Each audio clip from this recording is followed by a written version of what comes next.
ಮಾಗಡಿ ಪಟ್ಟಣದಲ್ಲಿ ಅದ್ದೂರಿಯಾಗಿ ನಡೆದ ಡಾ ಎಚ್.ಎಂ. ಕೃಷ್ಣಮೂರ್ತಿ ಅವರ ಹುಟ್ಟುಹಬ್ಬ ಆಚರಣೆ ನಡೆಸಿ ಮಾತನಾಡಿದ ಅವರು, ನಿರಂತರವಾಗಿ ಕೆಂಪೇಗೌಡರ ಸೇವೆಯನ್ನು ಮುಂದುವರಿಸುತ್ತೇನೆ, ಅಭಿಮಾನಿಗಳ ಅಭಿಮಾನಕ್ಕೆ ಚಿರಋಣಿಯಾಗಿರುತ್ತೇನೆ ಎಂದು ಕೆಂಪೇಗೌಡ ಅಭಿವೃದ್ಧಿ ಸಮಿತಿ ಅಧ್ಯಕ್ಷರಾದ ಎಚ್.ಎಂ. ಕೃಷ್ಣಮೂರ್ತಿ ರವರು ಹುಟ್ಟುಹಬ್ಬ ಆಚರಿಸಿ ಸುದ್ದಿಗಾರರೊಂದಿಗೆ ಮಾತನಾಡಿದರು.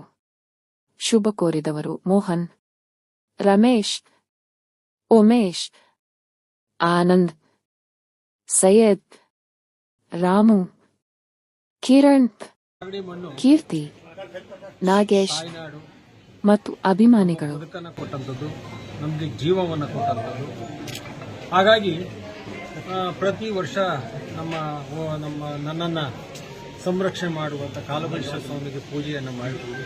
ಮಾಗಡಿ ಕೆಂಪೇಗೌಡರು ಮಾಲಾರ್ಪಣೆಯನ್ನು ಮಾಡಿ ಮಾಗಡಿಯಲ್ಲಿ ಹಾಸ್ಪಿಟಲಲ್ಲಿ ಹಣ್ಣು ಹಂಪಲನ್ನು ಹಂಚಿ ಮತ್ತೆ ಅವತ್ತಿನ ದಿನದಲ್ಲಿ ಯಾರಾದರೂ ನಮ್ಮಿಂದ ಆಗುವಂಥ ಬಡವರಿಗೆ ಸೇವೆಯನ್ನು ಅವರು ಸಹ ನಿರಂತರವಾಗಿ ಮಾಡ್ತಾ ಈ ಹಬ್ಬವನ್ನು ಸರಳವಾಗಿ ಸ್ನೇಹಿತರ ಜೊತೆಯಲ್ಲಿ ನಮ್ಮನ್ನು ಹರಸಿ ಹಾರೈಸಿ ಶುಭ ಕೋರುವರ ಜೊತೆಯಲ್ಲಿ ಮಾಡ್ಕೋತಾ ಇದ್ದೀನಿ. ಇದು ಒಂದು ರಾಜಕಾರಣ ಅಲ್ಲ. ಹಾಗಾಗಿ ಮಾಗಡಿಗೆ ಬೆಳಗ್ಗೆನೇ ಬಂದೆ. ಕೆಂಪೇಗೌಡರು ಮಾಲಾರ್ಪಣೆ, ಅಂಬೇಡ್ಕರ್ ಅವ್ರಿಗೆ ಮಾಲಾರ್ಪಣೆ, ಬಸವಣ್ಣವ್ರಿಗೆ ಮಾಲಾರ್ಪಣೆ ಮಾಡಿದ್ವಿ. ಹಾಗಾಗಿ ಒಂದು ಗೋಪೂಜೆ ಮಾಡಿದ್ವಿ. ಅದಾದ ನಂತರ ಹುಟ್ಟುಹಬ್ಬದಿಗೆ ಬಂದರೆಲ್ಲರೂ ಶುಭವನ್ನು ಹಾರೈಸಿ ನಮಗೆ ಹೂಮಾಲೆ ಹಾಕಿ ಭಾಳ ಹೆಮ್ಮೆಯಿಂದ ಆಶೀರ್ವಾದ ಮಾಡಿದ್ದಾರೆ. ಅದಕ್ಕೆ ನಾನು ಯಾವಾಗಲೂ ಚಿರಋಣಿಯಾಗಿರ್ತೀನಿ.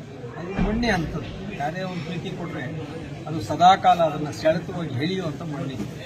ಹಾಗಾಗಿ ಆ ಪ್ರೀತಿ ನನ್ನಲ್ಲಿದೆ, ಈ ಮಣ್ಣಿನ ಮೇಲಿದೆ, ಈ ಊರಿನ ಮೇಲಿದೆ. ಹಾಗಾಗಿ ಹುಟ್ಟುಹಬ್ಬವನ್ನು ಪ್ರತಿ ವರ್ಷ ಮಾಡಿದ್ರೆ ಈ ವರ್ಷನೂ ಆಚರಣೆ ಮಾಡ್ತಾರೆ. ಕೋಟೆ ಕಂದಕದ ವಿಚಾರ ಫೆಬ್ರವರಿ 2ನೇ ತಾರೀಕು ಹೈಕೋರ್ಟಿನ ನಮ್ಮ ನ್ಯಾಯಾಧೀಶರ ಆವರಣದಲ್ಲಿ ಇದೆ.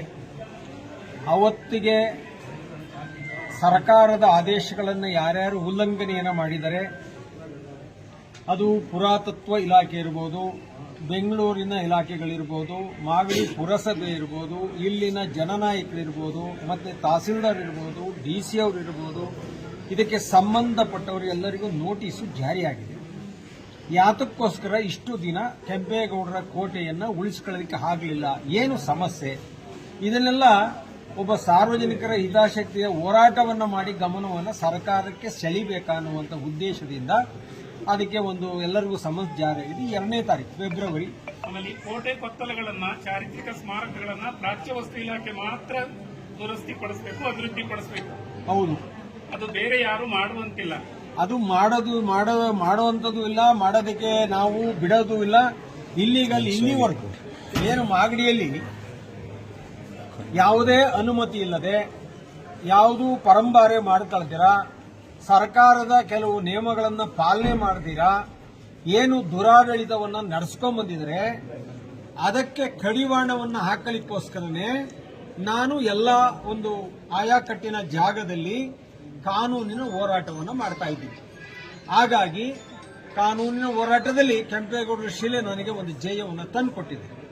ಕೆಂಪೇಗೌಡರ ಕೋಟೆನೂ ಸಹ ಅದು ನಾನು ಉಳಿಸ್ಕೊತೀನಿ ಅಂತ ಪ್ರಥಮದಿಂದ 22 ವರ್ಷದಿಂದನೂ ನಿಮ್ಗೆ ಹೇಳಿದ್ದೀನಿ. ನಾನು ಪ್ರಯತ್ನದಲ್ಲಿದ್ದೀನಿ. ಒಂದು ಸರ್ಕಾರ ಒಬ್ಬ ವ್ಯಕ್ತಿ ಮೇಲೆ ನಿಂತು ಒಬ್ಬ ಬೇಡ ಅನ್ನುವಂಥ ಬದುಕನ್ನು ಮಾಡಿಸುವಂಥ ಈ ಜನನಾಯಕರಿದಾರಲ್ಲ, ಅದು ಹೀನ ಕೃತ್ಯ ಸಮಾನ. ಆದರೂ ನನ್ನ ಪ್ರಯತ್ನ ಬಿಡಲಿಲ್ಲ. ಇಲ್ಲಿನ ಜನ, ಇಲ್ಲಿನ ರೈತರು, ವಿಚಾರವಂತರು, ಇಲ್ಲ ನೀವು ಮಾಡುವಂಥದ್ದು ಒಳ್ಳೆ ಕೆಲಸ ಇದೆ, ಭಗವಂತನ ಪ್ರೇರಣೆ ಇದೆ, ಮತ್ತು ಜೊತೆಯಲ್ಲಿ ಕೆಂಪೇಗೌಡರ ಅನುಗ್ರಹ ಆಶೀರ್ವಾದ ಇದೆ, ಇದನ್ನು ಯಾವುದೇ ಕಾರಣಕ್ಕೂ ಬಿಡಬೇಡಿ, ಮಾಗಡಿಯಲ್ಲಿ ಇದು ಉಳಿಬೇಕು ಅಂತ ಹೇಳಿ ಸಾಕಷ್ಟು ಜನರ ಚರ್ಚೆ ವಿಮರ್ಶೆಗಳಾಯಿತು. ಇದು ಸರಿನಾ ತಪ್ಪುನಾ ಅಂತ ಕೆಲವರಿಗೆ ಗೊಂದಲ ಇತ್ತು. ಈಗ ಗೊತ್ತಾಗ್ತಾ ಇದೆ, ಇಲ್ಲ ಇಲ್ಲಿ ಕಾನೂನು ಬಾಹಿರವಾಗಿ ನಡೀತಾ ಇರುವಂತ ಕಾರ್ಯಕ್ರಮಗಳು ನಮಗೆ ಗೊತ್ತಾಗಿಲ್ಲ, ಇವತ್ತು ನಮಗೆ ಗೊತ್ತಾಗ್ತಾ ಇದೆ. ಇದಕ್ಕೇನಾದ್ರು ಒಂದು ಬೆಂಬಲ ಸೂಚಿಸಬೇಕು ಅಂತೇಳಿ ಜನರಲ್ಲಿ ಒಂದು ಭಾವನೆಯೂ ಸಹ ಮೂಡಿದೆ. ಹಾಗಾಗಿ ನಮ್ಮ ಪ್ರಯತ್ನದಲ್ಲಿ ನಾವಿದ್ದೇವೆ. ಕೆಂಪೇಗೌಡ ಉತ್ಸವ ಆಮೇಲೆ ಆರೋಗ್ಯ ಶಿಬಿರ ಯಾವ ರೀತಿ ಮುಂದುವರಿಯುತ್ತೆ ಸರ್? ಯಾರು ನೀವು ಯಾವ ರೀತಿ ಮುಂದುವರಿಸ್ತಾರೆ ನೆಕ್ಸ್ಟ್? ನಾನು ಮಾಮೂಲಿ ಮಾಡ್ತೇನೆ. ನಾವೆಲ್ಲ ಈ ಕಾಟೇಕರಿ ಬೋಲ್ಡ್ ಹಾಕ್ಬಿಟ್ಟು ಊದ್ಗಟ್ಟಿನ ಹೊಗೆ ತೋರಿಸಲ್ಲ. ನಾವೇನೇ ಮಾಡಿದ್ರೆ ಒಲೆ ತುಂಬ ಒಳಕೆ ಇಟ್ಟು ಚೆನ್ನಾಗಿ ಉರಿ ತಂದು ಅದು ಚೆನ್ನಾಗಿ ಗಮ್ಮಂತರು ಮಳ್ಳಿಸಿ ಅದನ್ನ ಸುಗಂಧವನ್ನು ಕೊಡ್ತೀನಿ. ನಾನು ಊದ್ಗಡ್ಡಿ ಹಚ್ಬಿಟ್ಟು ಊರಿಗೆಲ್ಲ ಗಂಧ ಕೊಟ್ಟೆ ಅಂತ ನಾವು ಹೇಳಲ್ಲ. ನನ್ನ ಕಾರ್ಯಕ್ರಮ ಎಲ್ರಿಗೂ ಗೊತ್ತಿದೆ, ಅದು ನಿರಂತರವಾಗಿ ನಡೀತದೆ. ಸರ್, ಇವತ್ತು ನಿಮಗೆ ಬೆಳ್ಳಿ ಕಿರೀಟ ತೊಟ್ಟು ಅಭಿಮಾನಿಗಳಿಂದನೂ ಕೇಕ್ ಅನ್ನು ಖರೀದಿ ಮಾಡಿದೆ ಸರ್, ಅದು ಸರ್ ಅದು ಅವ್ರ ಅಭಿಮಾನಕ್ಕೆ ನಾವು ಬೆಲೆ ಕಟ್ಟಬೇಕಾಗಲ್ಲ. ಅವರವರ ಅಭಿಪ್ರಾಯಗಳು ಮತ್ತೆ ಅವರವರಲ್ಲಿರುವಂಥ ಪ್ರೀತಿ, ಅವರಲ್ಲಿರುವಂಥ ಭಾವನೆಗಳು, ಮತ್ತೆ ನಾವು ನಿರಂತರವಾಗಿ ಅವರ ಒಡನಾಡಿಗಳಾಗಿದ್ದೀವಲ್ಲ, ಅಂದಿನಿಂದ ಇಂದಿನವರೆಗೂ ನಾವು 40-50 ವರ್ಷ ಸ್ನೇಹಿತರು ಇವತ್ತು ನನ್ನ ಜೊತೆಯಲ್ಲಿದ್ದಾರೆ ಅಂದರೆ ಅದು ನಂಬಿಕೆಗೆ ಅರ್ಹ.